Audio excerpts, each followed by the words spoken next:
Hello everyone, नमस्ते। म हुँ दिपा। हजुरलाई स्वागत छ मेरो युट्युब च्यानल इजी किचन रेसिपीमा। आजको रेसिपीमा मैले हजुरको लागि एकदमै छिटो बनेर तयार हुने घिरोलाबाट बनेको एकदमै नयाँ खालको अचारको रेसिपी लिएर आएकी छु। बनाउन सुरु गरौँ यसलाई। यो अचार बनाउनको लागि मैले यहाँ लिएकी छु घिरोला। अब यो घिरोलालाई काटेर छिलेर तयार गर्ने। हजुरले यो अचार बनाउँदा सकेसम्म कलिलो घिरोला लिनुहोला, जसले चाहिँ यो अचार एकदमै स्वादिलो बन्छ। घिरोलालाई राम्रोसँग तासिसकेपछि अब यसलाई मैले यहाँ 2 टुक्रामा काट्दैछु। अब यो काटेर राखेको घिरोलालाई हामीले चाहिँ उसिन्नु पर्ने हुन्छ। यदि हजुर बस्ने ठाउँमा आगो या कोइलाको प्रयोग गर्नुहुन्छ भने हजुरले यसलाई पोलेर पनि बनाउन सक्नुहुन्छ। म चाहिँ यसलाई यहाँ उसिनेर बनाउँदैछु। घिरोला सँगसँगै मैले यहाँनिर 2टा टमाटर पनि राखेँ। यसलाई पनि हामीले घिरोलासँगै उसिन्नु पर्ने हुन्छ। र यो सँगसँगै मैले केही सुकेको खुर्सानी राखेँ। हजुरले कतिको पिरो खानुहुन्छ त्यसअनुसार धेरै या थोरै राखेर बनाउन सक्नुहुन्छ। मैले चाहिँ यहाँ 7-8 वटा राखेकी छु। अब यो उसिन्नको लागि मैले यहाँ प्यानमा पानी पनि बसालिसकेँ। अब यो पानीमा हामीले घिरोला र अघि राखेको टमाटर खुर्सानी सबै राखेर उसिन्ने। यसरी यो सुकेको खुर्सानीलाई उसिन्यौँ भने चाहिँ एकदमै सजिलो गरी मसिनो भएर पिसिन्छ। त्यसैले मैले यहाँ खुर्सानीलाई पनि सँगै उसिन्नको लागि राखिदिएँ।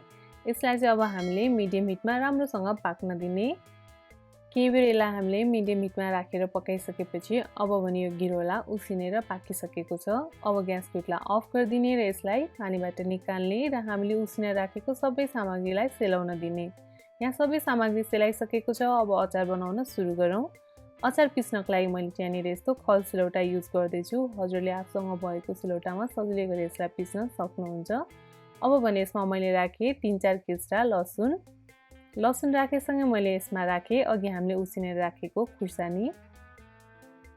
खुर्सानी राखे सँगसँगै अब भने यसमा मैले राख्दैछु थोरै टिमुर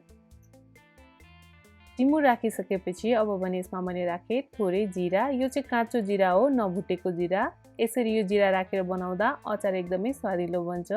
यो सँगसँगै राख्ने स्वादअनुसार नुन राखेपछि मैले यसमा थोरै कश्मिरी लाल मिर्च राखेँ। यो चाहिँ धेरै पिरो हुँदैन, यसले चाहिँ राम्रो कलर आउँछ। यो सबै सामग्री राखिसकेपछि अब सुरुमा हामीले यसलाई पिसेर तयार गर्ने।